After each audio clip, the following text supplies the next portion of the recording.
এখন আমি চলে এসেছি দুর্গাপুরের চুড়িয়াতে।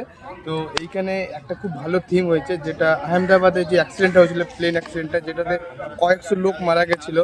তো সেই থিমটাই কিন্তু এটা তুলে ধরেছে। তোমরা দেখতে পাচ্ছ যে প্লেনটা কীভাবে ক্র্যাশ হচ্ছে, পুরোটা কিন্তু দেখানো হচ্ছে। যে অ্যাক্সিডেন্টটা হয়েছিল সেটাই থিম হয়েছে। তো চলো তোমরা ভিডিওটা দেখতে থাকো। তোমাদের কি 12ই জুনের কথা মনে আছে, যখন আহমেদাবাদে একটা প্লেন ক্র্যাশে মেডিকেল কলেজ হোস্টেলে ব্লাস্ট হয়েছিল? হ্যাঁ, তোমাদের আশা করি সবারই মনে আছে।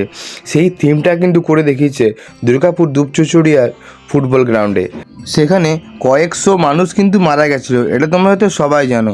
তবে তোমাদের একটা জিনিস তোমরা হয়তো লক্ষ্য করেছিলে, ওইখানে একটা গীতার বই কিন্তু রয়ে গেছিলো। তোমরা এখানে দেখতেই পাচ্ছ। তোমরা যদি সন্ধেবেলা আসো তাহলে কিন্তু পুরো তোমরা টেক্সচারটা ভালোভাবে পুরো যেমনটা হয়েছিল সেরকমটাই দেখতে পাবে। এই প্লেনটা ওপরে যাবে আর ক্রাশ হয়ে যাবে। এখানে তোমরা স্টেজটা দেখতে পাচ্ছ, এখানে কিন্তু নানা রকমের অনুষ্ঠান কিন্তু সন্ধেবেলায় হচ্ছে। আর মায়ের মুখখানি দেখলে তো তোমরা অবাক হবে, মায়ের মুখখানি কিন্তু খুবই সুন্দর। কিউট দুর্গার পর এবার কিউট সরস্বতী, এত সুন্দর সাজ, উফ, দেখে তো আমার অসাধারণ লাগছে। এই থিমটা ডেকোরেশন পুরোটা করেছেন মনু ছোটন ঘোষ।